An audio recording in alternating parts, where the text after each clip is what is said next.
And command staff are about to announce a series of arrests in the May 26th double homicide. This was in downtown Cleveland on East 14th and St. Clair. Let's take you live. Part of our summer safety plan, our NICE unit was out there with the crowd doing crowd control. While they were out there, they heard several shots being fired in the area and a crowd that started to run from the area. Our officers located several victims, immediately rendered aid, and as a result of that shooting, we had 2 citizens who unfortunately lost their lives, and we had 2 other citizens that were injured. Our prayers go out to the families of Tavon Thompson and DeAndre Vaughn Smith, who lost their lives as a result of the shooting. Our homicide unit began an extensive investigation and were able to identify 3 suspects who were involved in this shooting. Our members worked tirelessly on this investigation, and today we are announcing the arrest of all 3 individuals who were involved in this shooting. I want to thank the hard work and dedication of the men and women of the Division of Police. We appreciate the support of our federal, state, and local partners, especially Pete Elliott and the U.S. Marshals.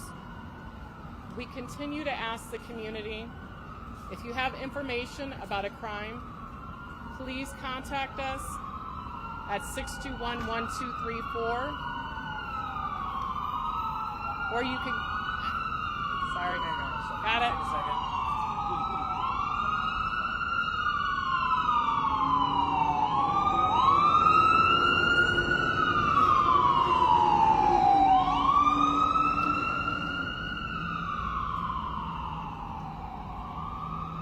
Good.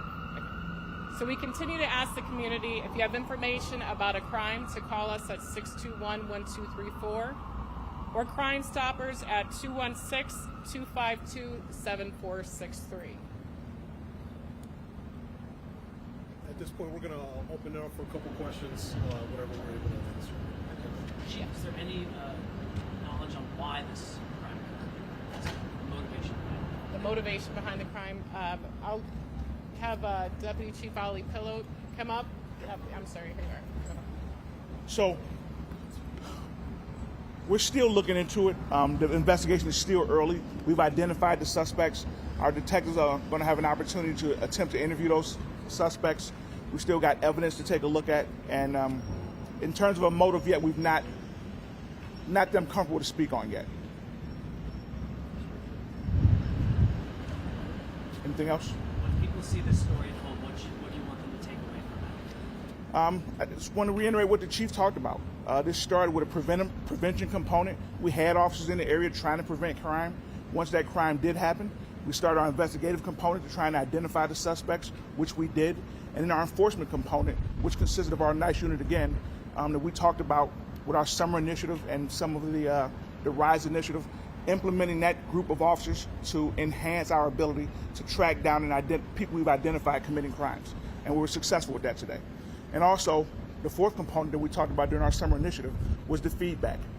Getting back to the community, letting them know what we're doing and what actions we've taken, as well as getting more information from them. We're still asking the community, if they've got any information at all, please reach out to us, whether it be Crime Stoppers or the homicide unit directly.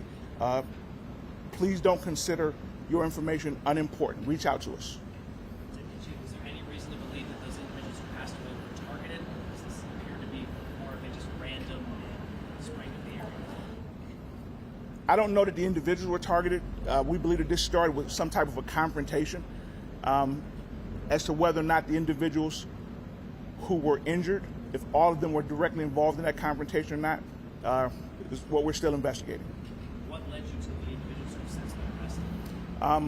Again, our NICE unit was on scene, information from our officers, community input, the investigation, technology, a number of roles helped us identify these individuals. Sorry, a number of things helped us identify them. Thank you so much. Appreciate it. Thank you. So there you have it, pretty short and sweet from the Cleveland Police and the command staff there, including the chief. This on the surface appears to be the city trying to put a good foot forward. It does appear that this was good police work, but you heard them talk about the summer initiative that was wheeled out a couple of weeks ago, trying to say that the work by the staff is going to be done to make Cleveland a little bit safer, or at least an attempt to. They talked a lot about the NICE unit. That is a neighborhood enforcement unit in which undercover officers were at this area. We're talking about, this is May 26th at East 14th and St. Clair. And again, I want to try and get the time on this. We do know that the two individuals that were killed in this were Tavon Thompson and DeAndre Smith. Tavon was 28 years old, Tavon just 24 years old. There were also two others that were hit, and this happened at about 3 in the morning. So police were aware of whatever that gathering was. They were in the area, and that led to a quick investigation, and at least right now saying 3 arrests. They did not give the name of the suspects or what they may be charged with, saying there is more investigating to be done. If we have any other breaking news, it'll be here on our digital platforms. Otherwise, look for our 3.5 hours of news and weather to start at 3 o'clock on Channel 19. There's been a lot of breaking news, a lot of new video in that shocking case out of the Giant Eagle parking lot, which that 3-year-old little boy was stabbed and killed, and his mother was also stabbed. Some new video being released in the suspect in that case now that she is in custody and facing murder charges. If we have any other news, it'll be right here. Otherwise, I'm Dan DeRose with 19 News. Have a great afternoon. 19 News is everywhere. Download our CTV apps and follow us on social media at Cleveland 19 News.